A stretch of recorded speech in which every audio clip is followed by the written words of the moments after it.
But what I'm not going to do for 40 days and 40 nights, and that's not talk bad to myself, because I just learned that it doesn't know the difference between you joking or being serious. So for 40 days and 40 nights, I'm just going to be positive and I'm going to encourage myself every day, regardless of how I feel.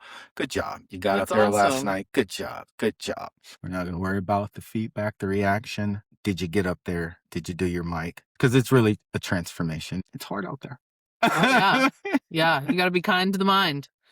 Hi, I'm Charity Jones, comedian, storyteller, and your host of The Charity Case. On this podcast, we talk about the messy parts of life, raw stories of resiliency, rescue, and ridiculousness.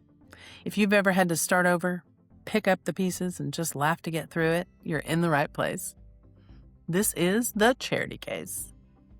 Today, we have chaplain, author, and comedian Ethian Tippins with us. How are you, Ethan? I'm doing well. Thank you for having me. Ethian came this weekend for a comedy show.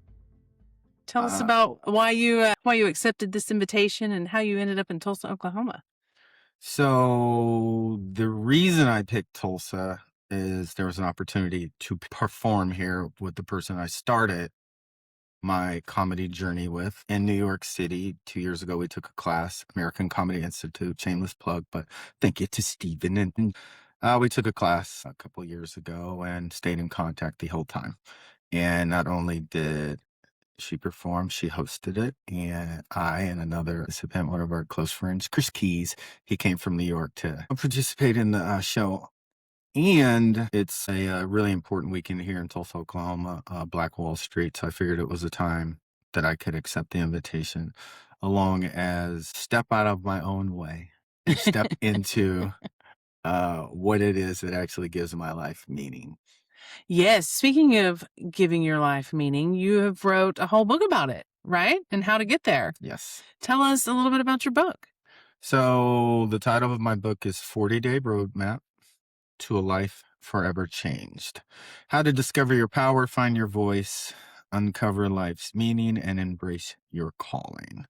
And the most important thing about this book is the foundation is built off one concept, and that is, I believe when this is all said and done and we're standing in front of the source or whatever it is you call your source, I call mine God, I will be asked one question. And that question is, what did you do with what I gave you? Hence, Tulsa, the comedy, the book, and now I'm on a 40-day, 40 mic tour because in 40 days, a lot of things can happen. Yes, there are a lot of spiritual ramifications. There's Jesus in the wilderness, Noah in the ark, but it's really more than a transformation. It's a renewing of oneself. And you can go to the gym twice a month, but are you really building muscles? I can get on stage once or twice a month, but am I really getting funny? Why am I scared to death next time I get on stage? 40 days, 40 mics. We'll know. Last year was to see if I could do it. I could do it. This year's to see, is it my dream or is it the dream? Okay. So first, I have a couple questions. But first, for our audience, if they read your book, Right. is the book set up to where they pick their journey, what their dream or end goal is at their 40 days? Right. Okay. Yeah, mine was to see if it was the comedy. And through the daily,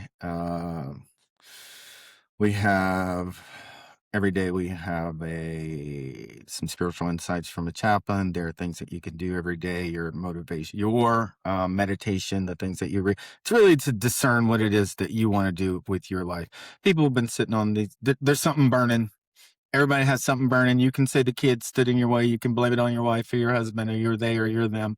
But there's something that's inside of you that's never died. So yeah, whatever your something is, that's what this book will help you uncover.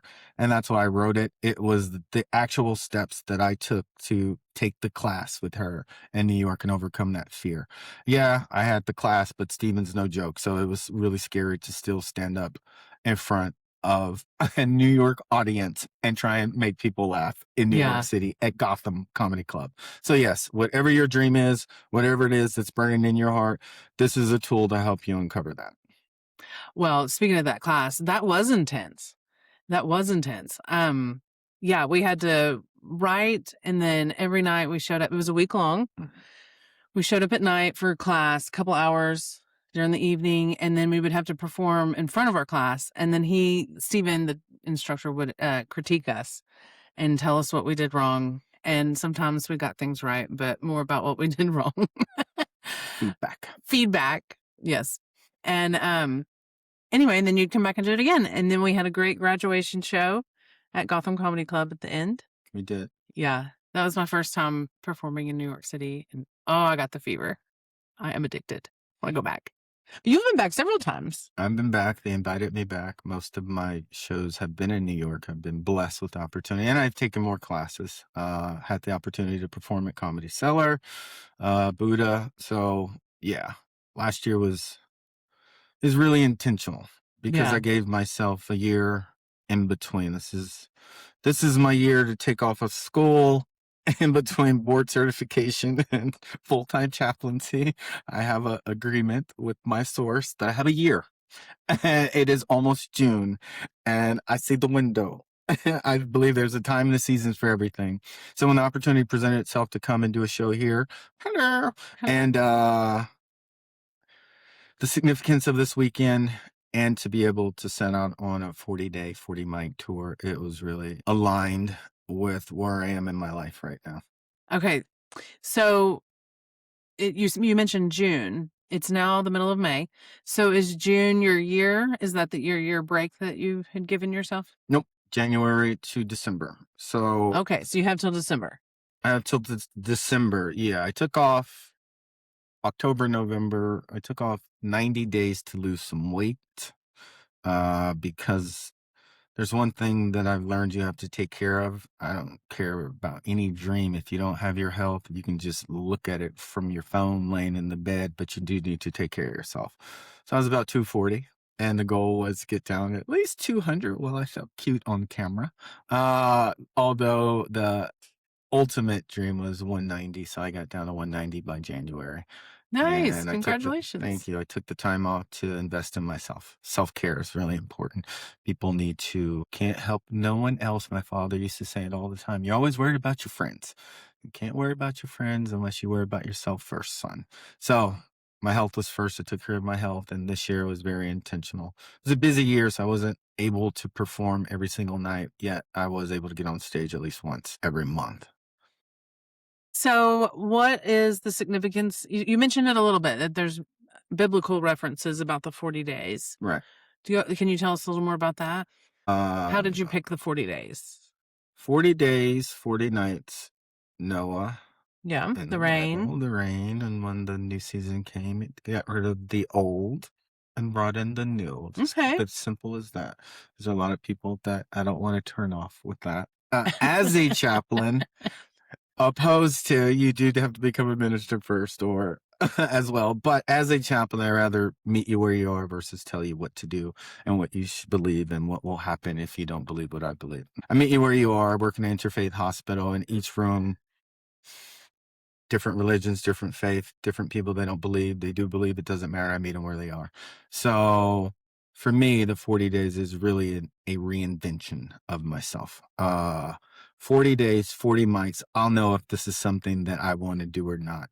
I'm on day 3 of 3 days in a row in Tulsa, Oklahoma, and there's no really family here. There's no system of comics or chaplains that do all the same things. So it's all brand new. New mics, new city, new scene. Thank you for having my New York crew / Tulsa crew here. But tomorrow I'll be in Texas. After that, I'll be in Atlantic City. I'm in a new city every week. So it's going to be brand new. So spiritually, yes, but more 40 days, 40 nights. You can break some habits, patterns, a new self. Yeah. Do anything 40 days, 40 nights. 30 was cool, but 40 days had the spiritual significance that mattered to me most. Yeah. As a chaplain, 40 days, 40 nights is really important for myself. I'm using my eyes.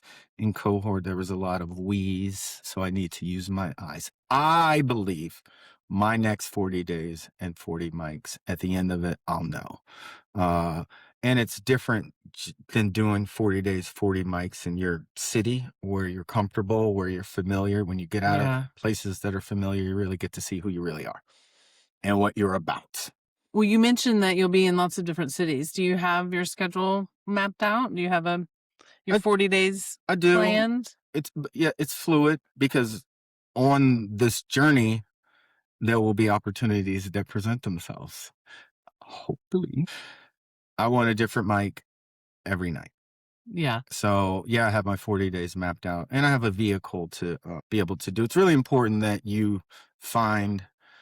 There we go again. That I find a vehicle that will support my 40 days and 40 mics. Unless you're just sitting on a bag like that, you can go ahead and do whatever you want. For me, it was really important to align it with what I'm doing to make money. So I'm a corporate chaplain for a team that travels with the PGA.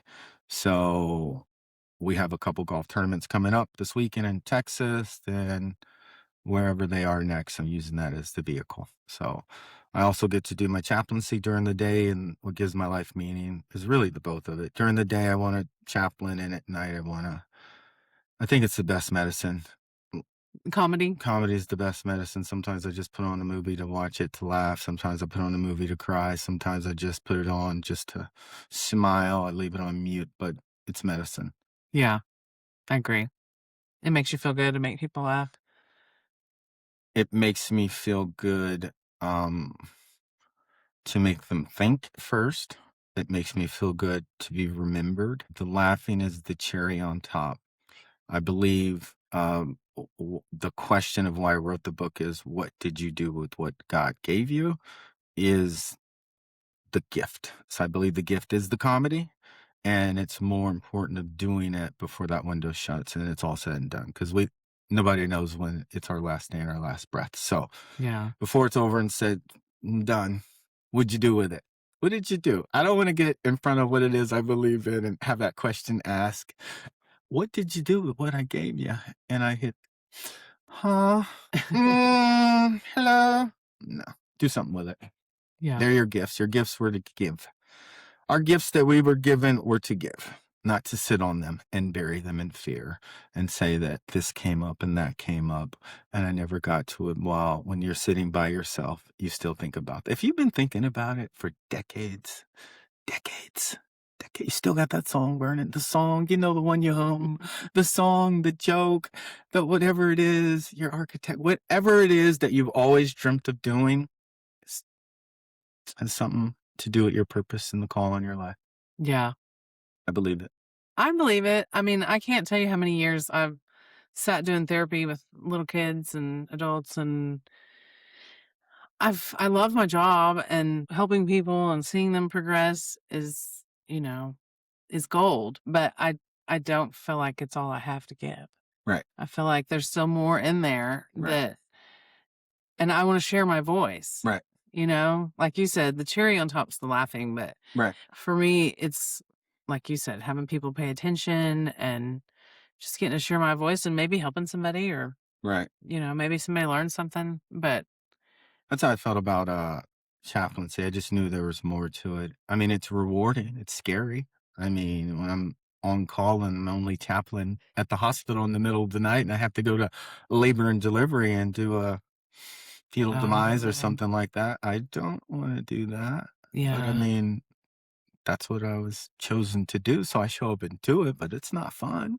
I It's bet. not I fun. bet that's hard. Oh, is it? And the ED, and I can miss the ICU and the ED and not have to. I can just go and hang out in brain and spine where they get new knees and new hips all day. How's it the knee, bro? All right, all right. You gonna get back out there? Yeah, the ICU, it's difficult.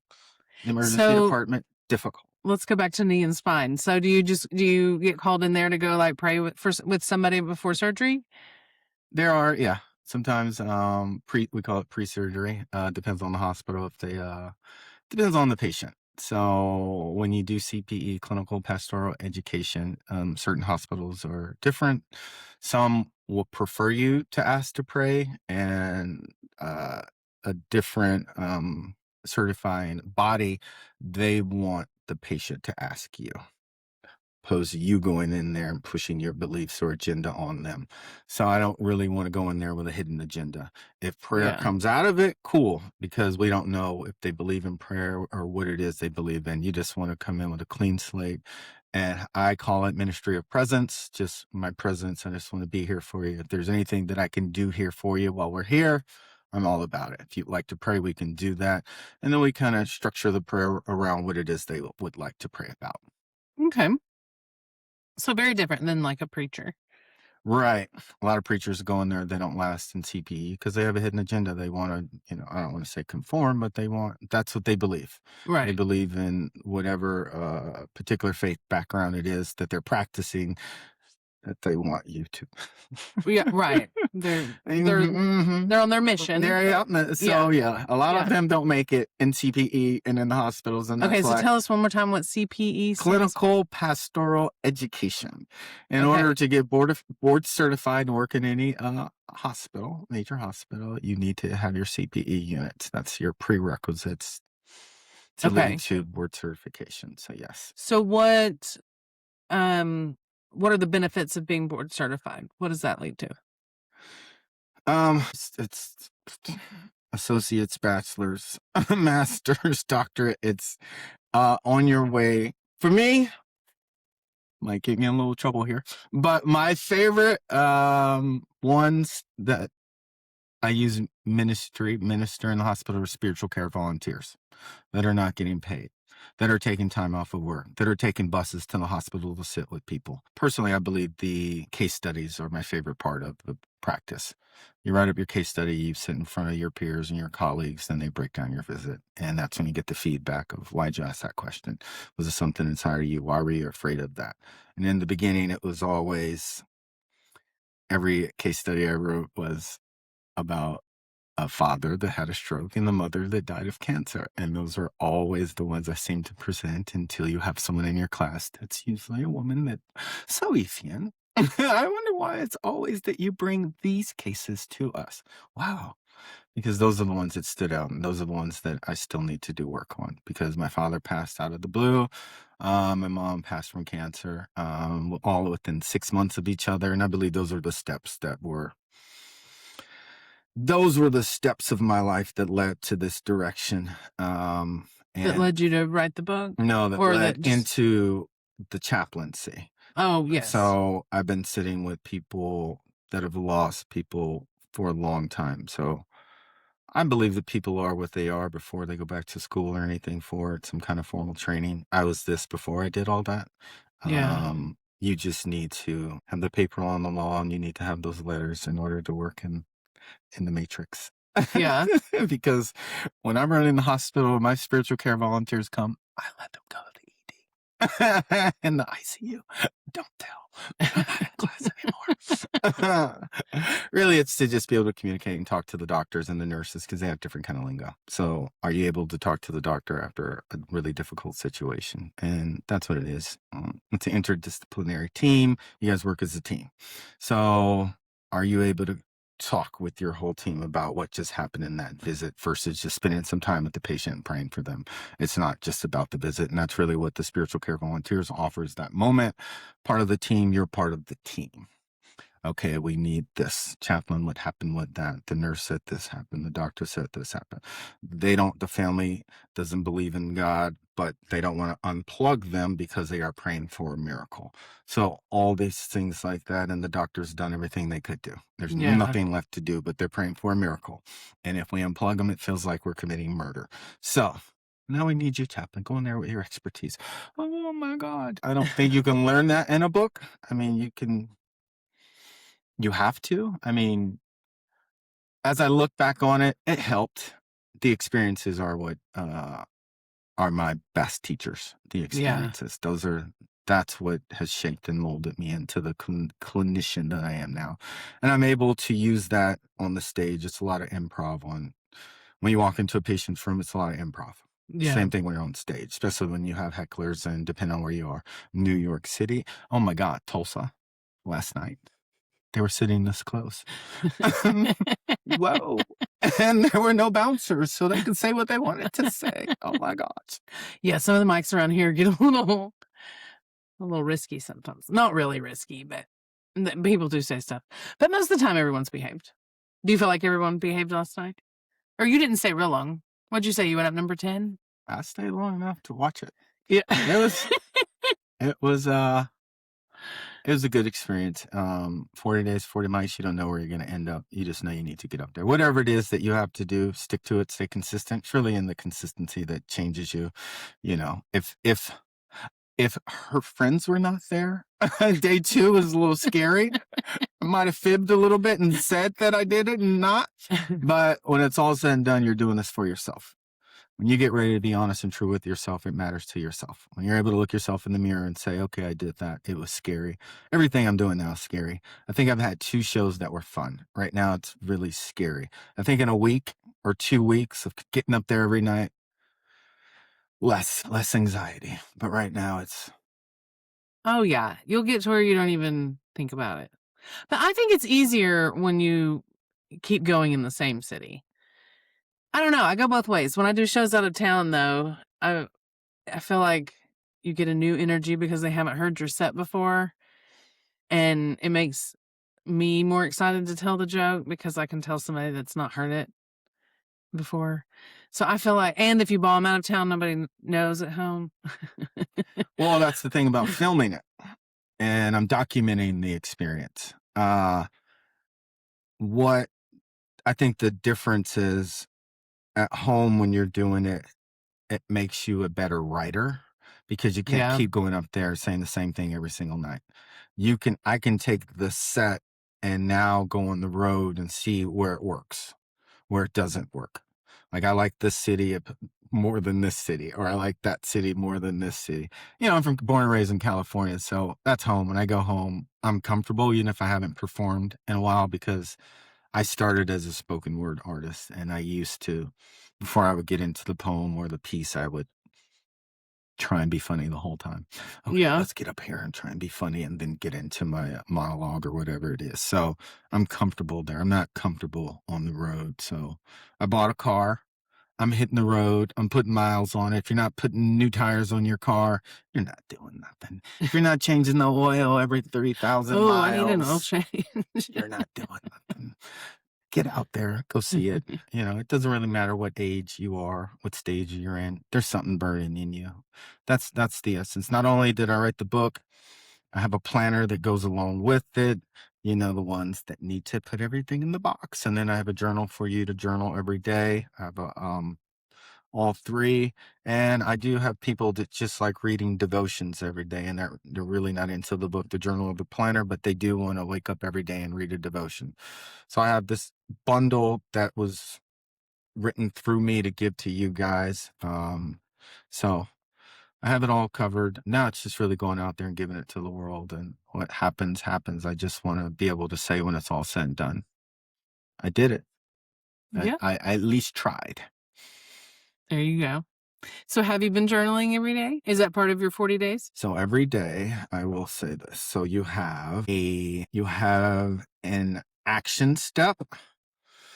You have a real life example of what someone has done. You have a reflection prompt, and you have chaplain's insight. So you have 5 things that you do every day. So yes, Oh, nice. journaling. There's a prayer or meditation, however you want to do it. There's a real life example of me or someone that I know that's done it. So yeah, everything's in the book. It's lined up for you. You just follow the steps. And that's kind of how I did the tour. I didn't want to have to search for mics every night.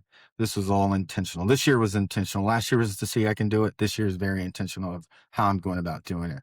So I can, get the most out of it. Because when you're Yeah. trying something and you do it, there's a different kind of excitement than having it planned out.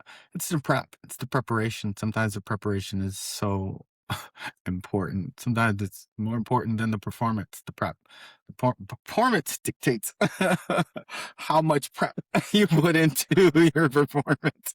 There are storytellers that could get up there and go, and then there are joke tellers, and then there's speech writers that just find your voice. This is going to help you find your voice in whatever it is you decide you want to do. So where does your tour end? Do you have an ending city? New York City. New Gotham York. Comedy Club, where it all started. Nice. How did you come up with that? Or how Uh, did you select? I'm gonna go and work on a new set in class of the show. All you people wondering how these people get to perform at Cellar and Gotham, go to school, take a class. You got to stay learning. Just stay Does learning. Cellar have an open mic? I don't know if they have open mic, but they do have instructors that do the 6-week classes, and you will have a grad show. Yeah. Most of the major comedy clubs have graduation shows there. It's a good way to get started. So Yeah. if you're interested in comedy, look up wherever the biggest place you always wanted to perform and see if they have courses. And most of the time, they'll have one online where you can do your Zoom classes and then fly your butt to New York and jump in the water. They call it in clinical pastoral education, they call it baptism by fire. You can jump yourself in the water if you want to, because it's a different world in New York City. Yeah, it is.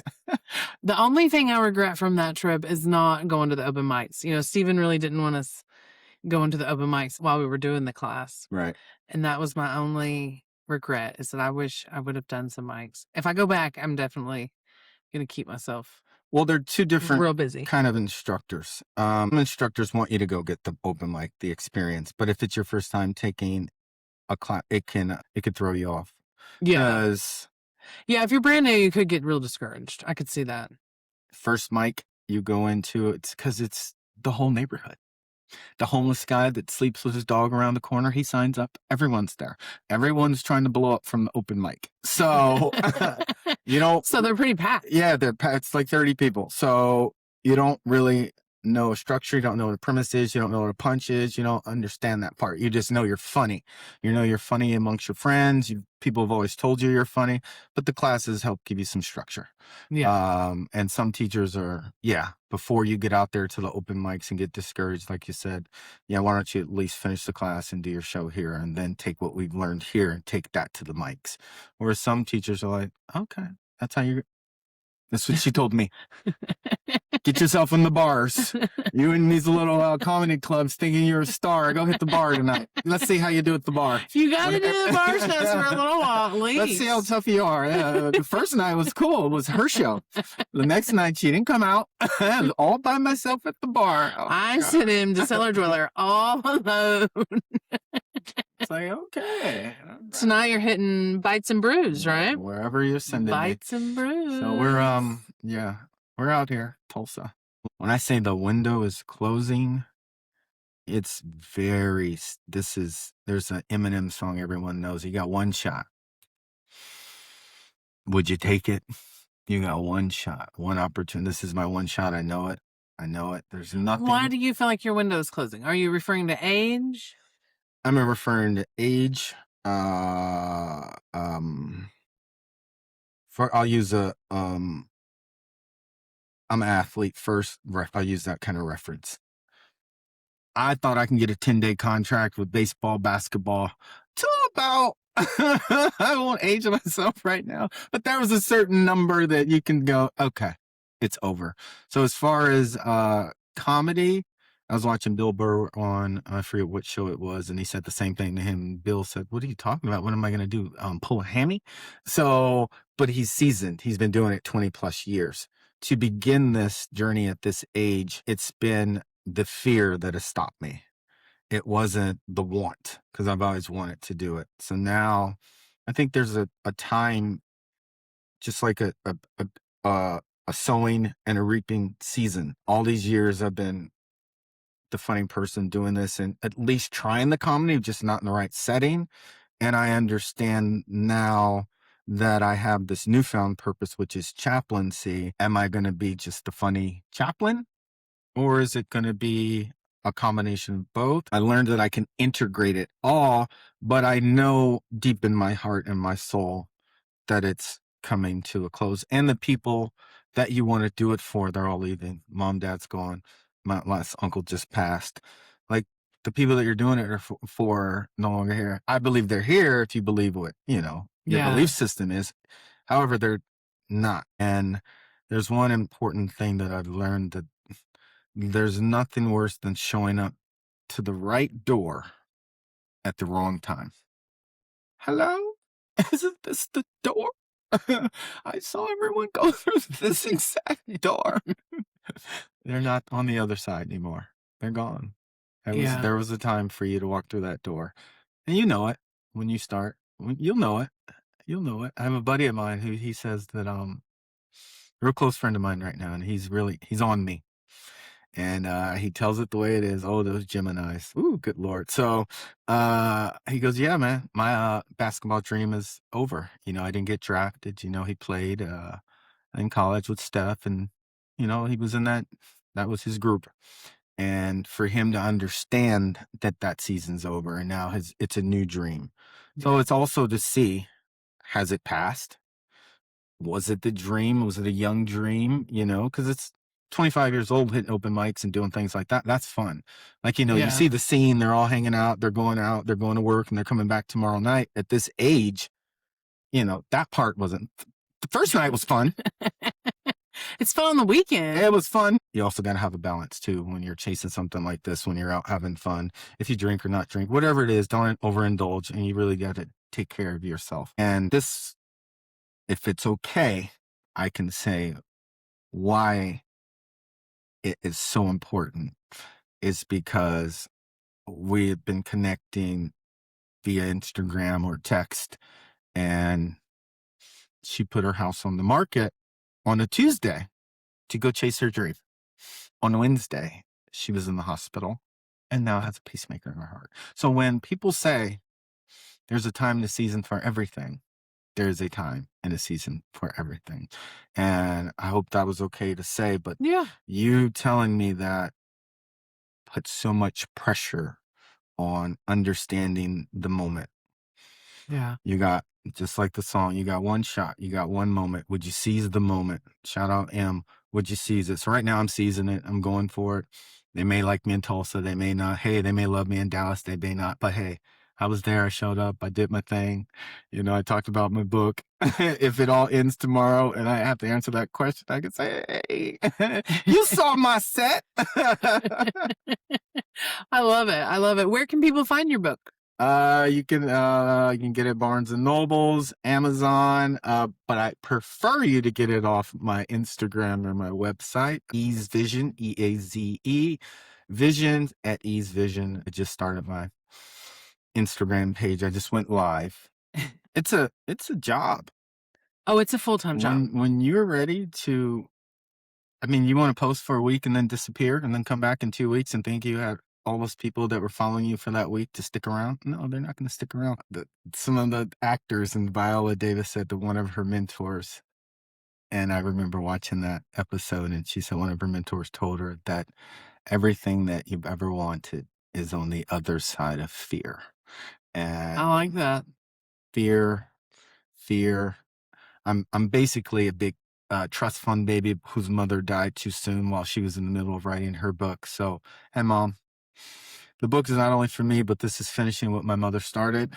I found some of my brother's poetry when we were cleaning out the house. It said, "My high school poet." This fool's been writing. All right. He's had the gift his whole life. Sorry to call him a fool. So one thing that I said I was not going to do for the 40 days and 40 mics, and that's not talk bad to myself, because I just learned that it doesn't know the difference between you joking or being serious. So for 40 days and 40 nights, I'm just going to be positive, and I'm going to encourage myself every day, regardless of how I feel. Good job. You got That's up there last awesome. night. Good job. Good job. We're not going to worry about the feedback, the reaction. Did you get up there? Did you do your mic? Good job. Did you read your book? Did you do your devotions? Did you do the work? Yeah. Good job. Good I job. like that. So for 40 days, 40 mics, see how you feel. I was watching on Instagram. They did an experiment of 3 apples.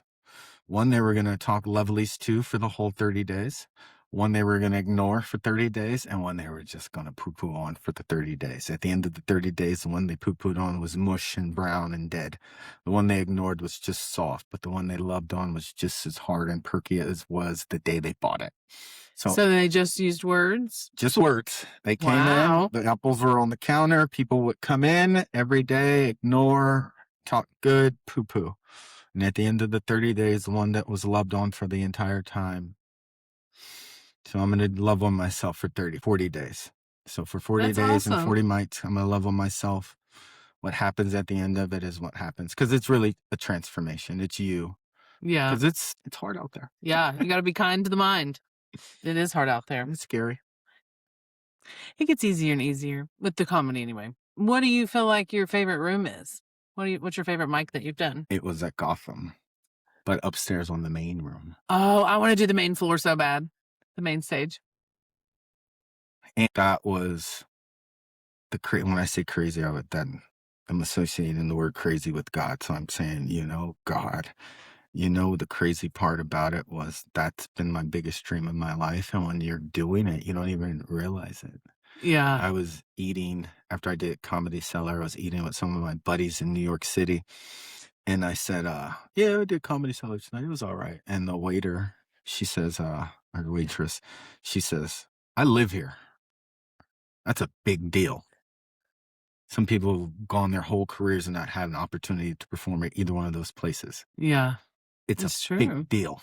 And put my little fork down. I was like, thank you. Ooh. Well, and those classes aren't cheap. A lot of people couldn't afford. Oh, keep yeah. doing Well, that. it's the classes. Those are about $500. Get into New York. That's a flight. You're going to stay in New York, depending on the time of the year. So, it's expensive. Yeah. This is a grind. This is not easy. All of it. School is not, all of it. Yeah. Residencies aren't cheap. Nothing. You got to invest in something. Why not invest in yourself? And I understand a lot of people have wives, kids, and husbands and kids and theys and thems and their significant others and families that their number one responsibility is. But at the end of it all, when you wake up in the morning, you're waking up with yourself. And that question that I ask and I pose on my Instagram is, I try and ask this question wherever I go. What gives your life meaning? And I thought that the meaning had to be done in the church or in the hospital, anywhere. So when I'm at these golf tournaments and people say to me, it's our first time out of the house, or we just got some bad news this weekend, and, I'm nosy.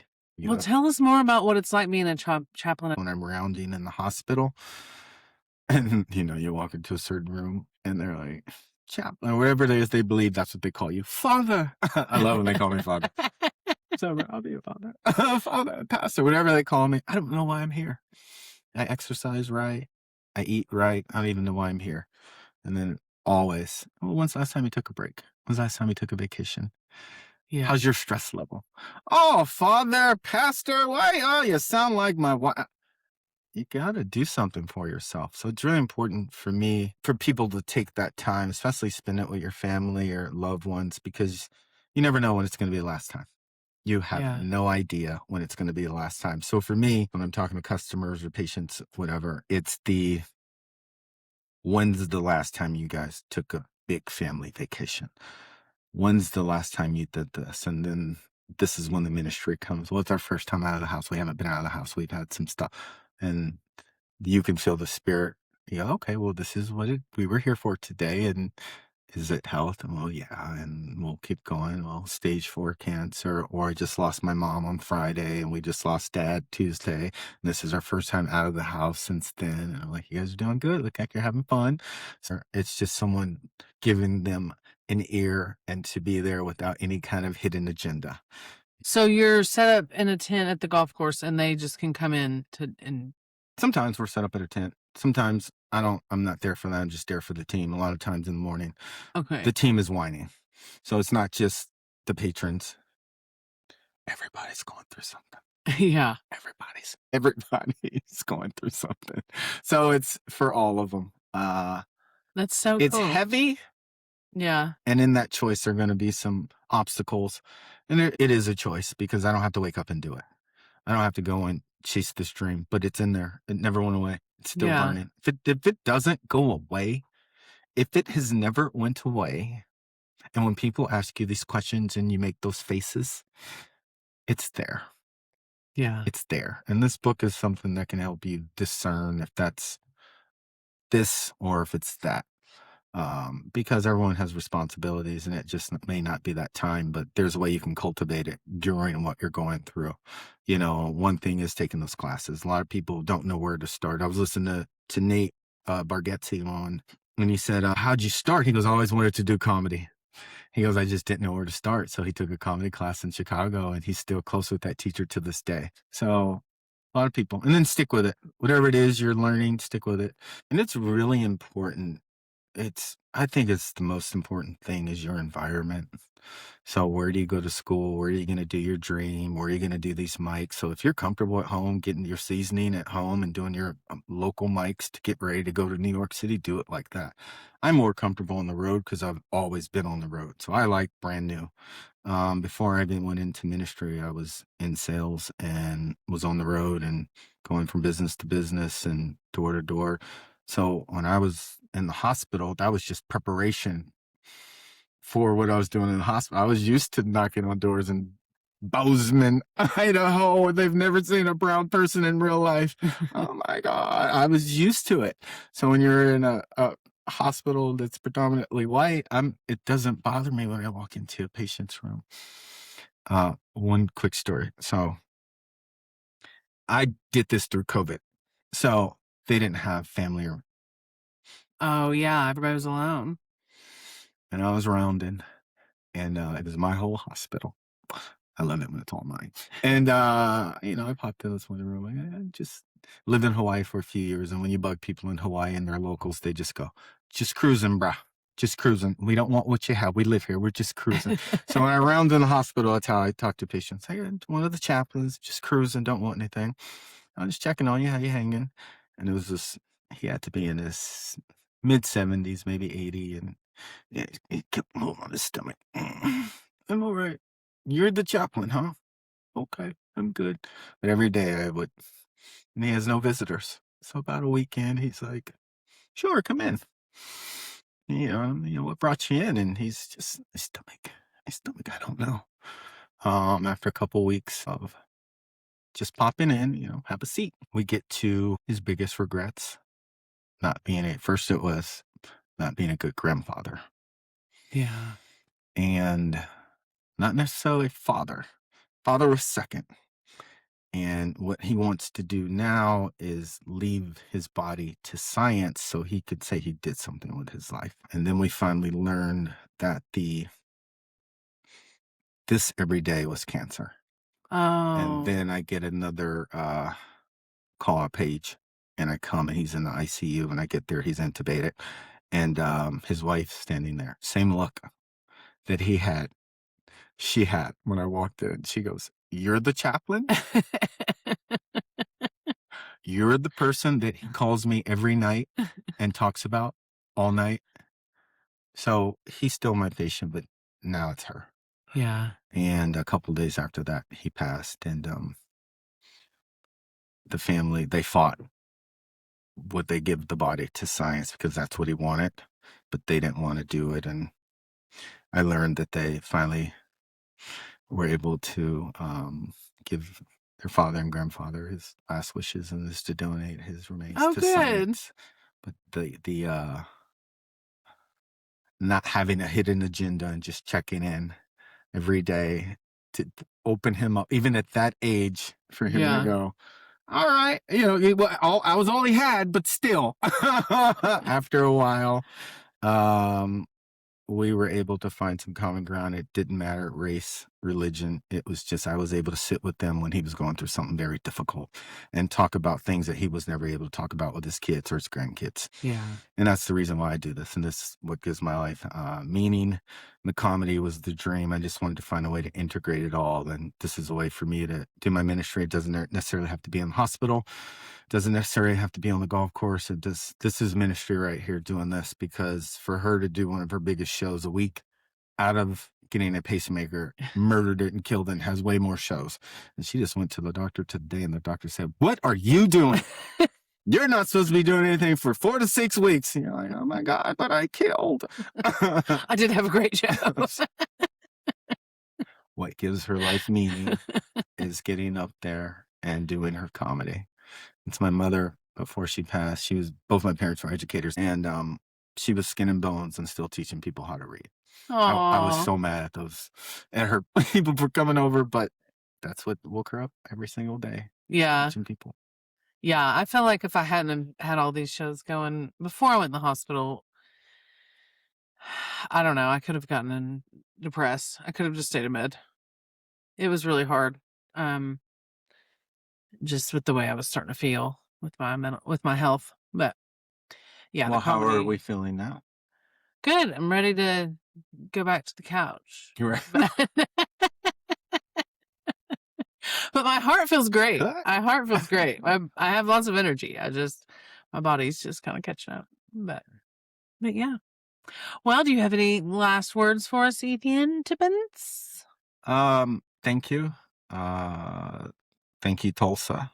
That's how they do it. And you guys, thank you, Tulsa. Yeah. And as we said, we're going to talk nice to ourselves for the next. And That's good right. job, self. Be kind to your mind. Good job. And I just thank you. I'm very grateful. Thank you to all your friends here in Tulsa. So thank you guys. We had a great time. Thank you all. Thank you for the opportunity. Well, thank you for being here. And I'm excited to hear about the rest of your journey. Thank you. Yeah. You'll have to keep us posted on New York. And what's your Instagram handle one more time? Eaze Vision. EAZE Vision. Eaze Vision. Eaze Vision. And I've been pressuring him to join Facebook. Oh, and my website, eazevision.com. There you go. It's all under the umbrella. There we go. All right. Well, thank you. And you guys have a great day. Thank you. Let's say bye. Bye.